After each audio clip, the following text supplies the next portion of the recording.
Assalamualaikum warahmatullahi wabarakatuh. Kembali lagi bersama saya Alia Rahmadina Suryaman dengan NIM 12370400227. Pada video kali ini saya akan menjelaskan mengenai tutorial analisis dekonvolusi pada spektrum FTIR. Oke, kita telah mendapatkan 3 data. Yang pertama itu ada data hidroksiapatit murni, data komposit hidroksiapatit ZNO, dan ada data ZNO murni. Pada video kali ini kita akan mengolah data hidroksiapatit murni, kita Ctrl A kemudian Ctrl C dan kita akan paste di dalam origin. Kita buka terlebih dahulu originnya, kemudian kita paste nilai yang sudah tadi kita copy. Untuk kolom A kita beri nama wave number. Untuk kolom B kita beri nama transmitan. Setelah itu kita akan mengubah data transmitan menjadi absorbansi. Kita blok kolom B, kemudian kita klik Ctrl key, kemudian kita set untuk menambah satu kolom. Kita tulis namanya itu absorbansi. Kemudian kita gunakan rumus, kita blok terlebih dahulu, kemudian kita klik kanan. Kemudian kita pilih set column values dan kita masukkan rumusnya 2 min log kolom transmitansi. Nah, kenapa kita menggunakan data absorbansi? Karena analisis kuantitatif dan pemisahan puncak itu lebih akurat menggunakan absorbansi. Nah, kemudian kita akan ngeplot data wave number dengan absorbansi. Kita gunakan plot line. Setelah itu kita akan ubah scale-nya dari besar ke kecil. Nah, kalau pada kurva FTIR itu sebelah kiri semakin besar dan sebelah kanan tuh semakin kecil. Kita ubah dari 4000 ke 400. Nah, setelah ini kita akan menentukan correction baseline, di mana kita klik analisis, kemudian pick and baseline, kemudian pick analyzer dan open dialog. Nah, kemudian kita akan pilih subtract baseline. Nah, pengurangan baseline ini bertujuan menghilangkan latar belakang sehingga tinggi dan luas puncak mencerminkan serapan yang sebenarnya. Kemudian kita next. Kemudian untuk baseline mode-nya kita ubah ke user defined, di mana user defined ini tuh kita akan membuat baseline secara manual agar lebih representatif.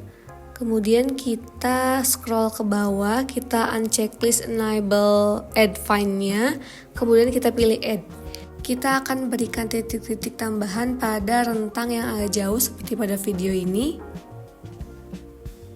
Kemudian kita done dan kita klik next. Nah, terdapat garis yang menyambung antara titik-titik, kemudian kita pastikan garis merah tidak menyentuh spektrum.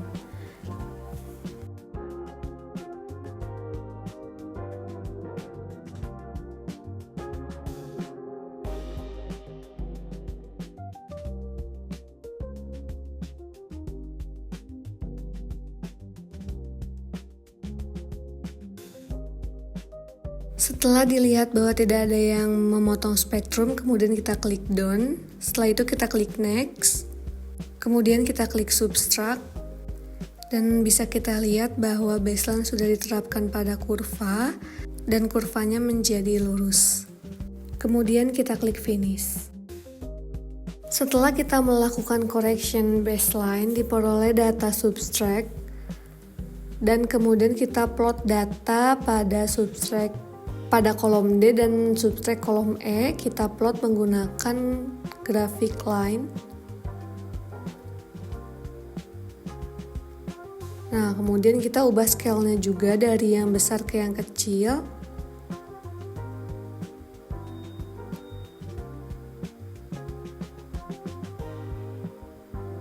Dari 4000 ke 400.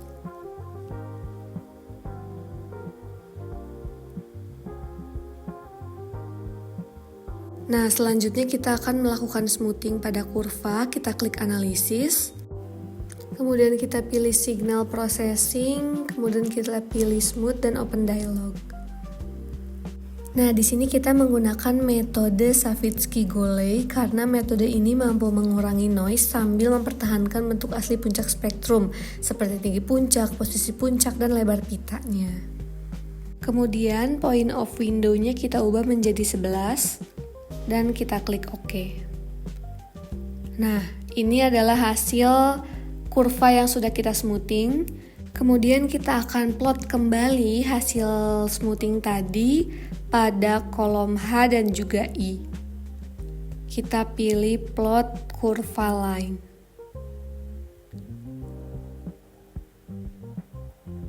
Nah, jangan lupa untuk kita ubah scale-nya.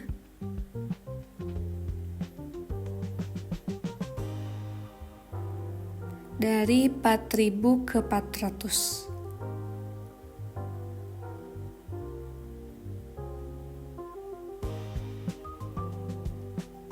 Nah, ini adalah kurva hasil baseline correction dan juga smoothing. Dan selanjutnya kita akan melakukan analisis dekonvolusi. Pertama yang harus kita lakukan adalah menentukan daerah fingerprint pada sampel hidroksiapatit. Berdasarkan jurnal, didapat daerah fingerprint itu berada pada range antara 970 hingga 1200. Kemudian kita cari pada data bilangan gelombang hasil smoothing pada rentang 970 hingga 1200.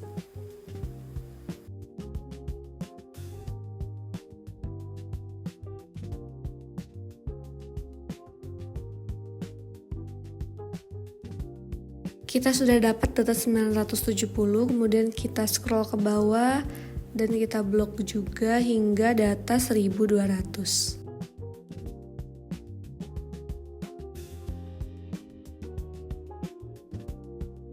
Nah, kemudian kita akan plot kembali data dari range 970 hingga 1200 ini. Nah, didapat seperti ini daerah fingerprint dari sampel hidroksiapatit. Kemudian kita ubah scale-nya. Kita atur dari yang terbesar hingga kecil seperti biasa, dari 1200 hingga 970. Bisa dilihat pada gambar terdapat lengkungan kecil pada daerah di bawah 1000, maka dari itu kita akan ubah lagi scale-nya. Kita persempit daerahnya menjadi 990. Nah, bisa dilihat ya sudah tidak ada lekukan lagi. Kemudian kita akan klik analisis, kita klik peak and baseline, kita klik multiple peak fit dan open dialog. Nah, untuk peak functionnya kita pilih Gaussian dan kita klik OK. Nah, bisa dilihat pada kurva di sini terdapat 3 puncak. Pertama itu puncak yang bawah, kemudian ada puncak yang tengah dan puncak yang paling atas. Kemudian kita klik 2 kali saja untuk menandai masing-masing puncak. Kemudian kita klik Open NL Fit dan kita klik Fit until Convergent. Kemudian kita bisa lihat data hasil R-nya itu sebesar 0,997, yang artinya bahwa kurva hasil fitting memiliki kesesuaian yang sangat baik terhadap data spektrum eksperimen. Dalam analisis dekonvolusi, R yang mendekati 1 menunjukkan bahwa proses fitting Gaussian berhasil merepresentasikan bentuk spektrum asli dengan baik. Kemudian langsung saja kita klik down.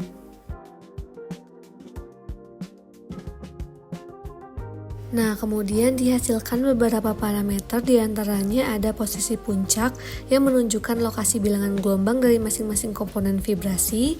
Yang kedua ada tinggi puncak yang menggambarkan intensitas maksimum absorbansi pada suatu pita serapan. Selanjutnya ada FWHM yaitu lebar puncak pada setengah tinggi maksimum. Dan parameter terakhir itu ada luas puncak yang diperoleh dari hasil integrasi masing-masing komponen puncak.